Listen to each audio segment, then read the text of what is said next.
Olá! Quem me conhece ou já foi meu aluno sabe da admiração que eu tenho pelo sociólogo canadense Erving Goffman, falecido em 1982. Goffman era uma figura avessa à badalação, gostava mais que as suas ideias aparecessem do que ele. Bem, esse sociólogo canadense, considerado o pai da microsociologia, aliás, um título que ele detestava, deixou vários escritos sobre suas pesquisas e descobertas. É sobre uma dessas descobertas que eu queria conversar com vocês na aula de hoje. Na aula de hoje, quero contar sobre uma passagem de um dos livros de Goffman chamado Manicômios, Prisões e Conventos, publicado originalmente em 1961, em que ele conta sobre o comportamento dos pacientes do Hospital Psiquiátrico Santa Elizabeth, em Washington, que Goffman chama no livro de Hospital Central. A passagem do livro nos ajuda a entender um pouco sobre o conceito de identidade. As razões que levaram Goffman a fazer essa pesquisa são tão surpreendentes quanto as próprias descobertas que ele fez. Bem, mas antes de te contar toda essa história, solta a vinheta, Ivo!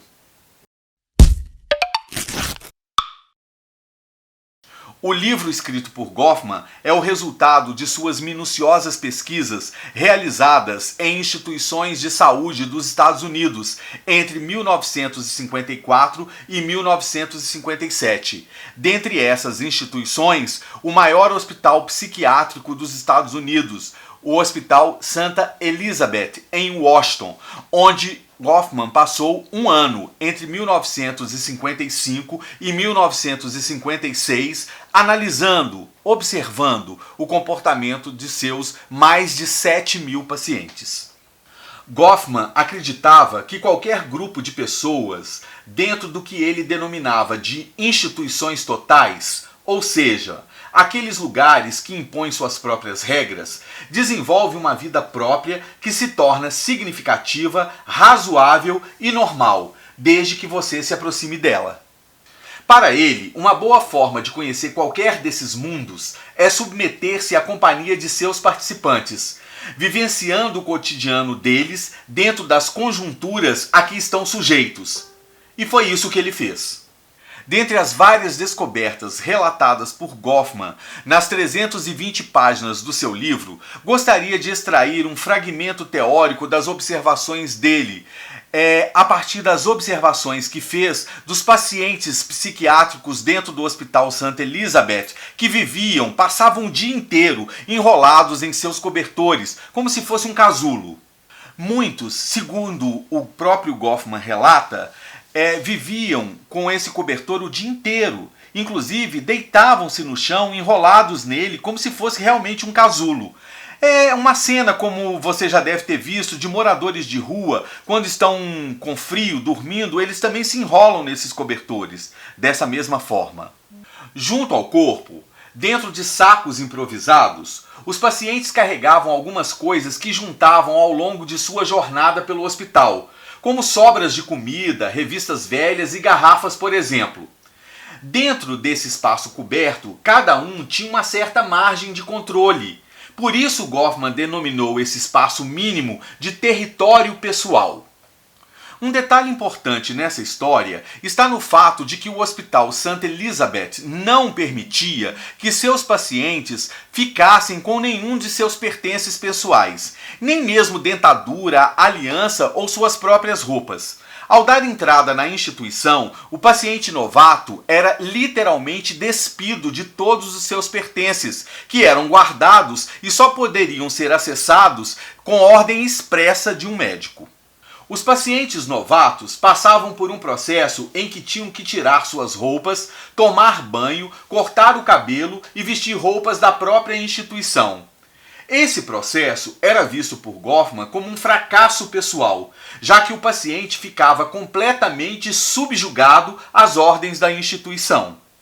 Ao ter que retirar seus objetos pessoais, o paciente desconstruía a sua própria imagem e, consequentemente, perdia muito da sua identidade social. Ao juntar objetos e se envolverem em seus cobertores, os pacientes não estavam externando sua loucura, mas tentando resgatar a sua própria identidade.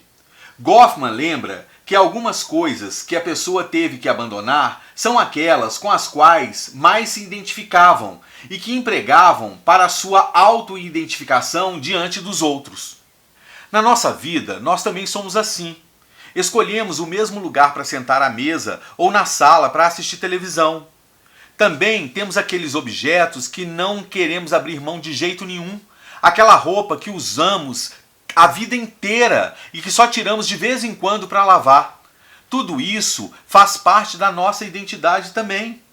São através de atitudes e objetos pessoais que somos identificados. Basta olhar para aquela roupa que lembramos da pessoa. É esse reconhecimento de quem são ou de quem ainda são que os pacientes também buscavam no Hospital Santa Elizabeth em Washington, sob o olhar de Ivan Goffman. Juntar objetos e carregá-los escondidos não era uma demonstração de loucura, mas de busca de alguma referência da realidade, a identidade de cada um. Mas afinal de contas, o que levou Goffman a dedicar 3 anos da sua vida a uma pesquisa intensa, sendo um desses anos praticamente internado dentro de um hospital psiquiátrico? A resposta pode estar no seu amor pela sua esposa Angélica Schwartz, com quem teve um filho, Thomas. Angélica sofria de doença mental e tudo leva a crer que Goffman pesquisou o Hospital Santa Elizabeth para poder entender que lugar seria esse caso a sua esposa pudesse vir a ser internada naquele lugar, naquela instituição. Bem, ele queria analisar, além, claro, obviamente, do que analisou nas suas pesquisas, se aquela instituição era um lugar adequado para o tratamento da sua esposa. Bem, a resposta é não. Angélica nunca foi internada ali e nem em qualquer outro lugar. Infelizmente, ela suicidou-se em 1964, aos 35 anos de idade. Nossa aula de hoje vai ficando por aqui. Curta, inscreva-se, acione o sininho e não deixe de nos acompanhar também no Instagram. Um forte abraço e eu espero por você em nosso próximo fragmento teórico. Até lá!